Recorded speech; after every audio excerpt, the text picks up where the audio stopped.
Well, Buckingham Palace has this morning released the first image of King Charles recording his annual Christmas message.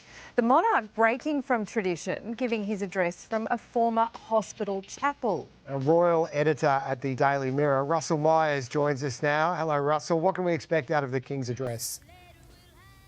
Well, good morning, guys. Happy Christmas Eve. You know, Christmas is nearly upon us. And I thought, first and foremost, the King looked remarkably well in this new image that Buckingham Palace has released. He recorded the message just a couple of weeks ago, talking about community cohesion, talking about health workers.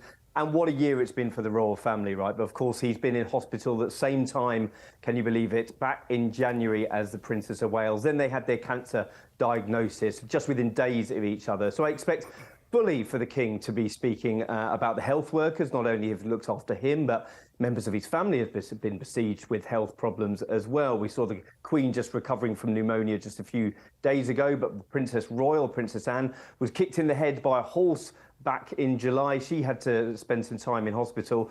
And we've had some really big issues here in the UK. There were some riots after an appalling attack at a dance school where 3 young girls died. And after that, communities really did come together. So really centred on the health workers in the UK and beyond, and the communities that have really pulled together this year. Yes, what a year this family has had, just for them personally. It's almost a bit of an annus horribilis, isn't it, again?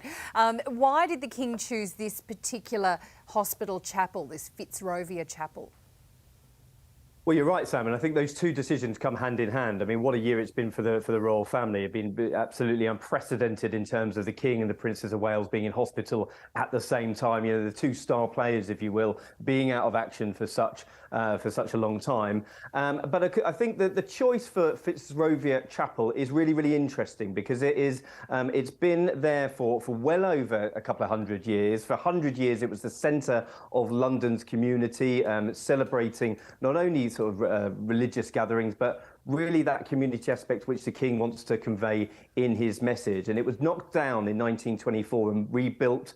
The chapel was rebuilt, this spectacular chapel in this sort of Gothic atmosphere at vast cost, which was meant by the local people in donations. And I think he wanted to get out of the confines of the palace or Windsor Castle, where he has recorded his message before, and really give a sense of the local communities that have been pulling together over the last year. And I think that that's going to be the order of the day for this year's Christmas message. Absolutely. What a spectacular chapel. Almost as spectacular as your tree, Russell. Isn't that lovely? It's not doing too bad. It's looking a bit droopy now with the heating on so much.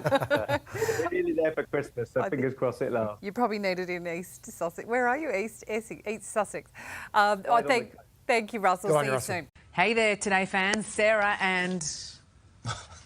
What's my name again? Oh my God, Carl. Hey, thanks for watching our YouTube channel, though. Subscribe now for more news, special reports, and amazing Aussie stories. And Carl misbehaving, Whoa, of course. That never happens. Always happens. What's she talking about? Always happens.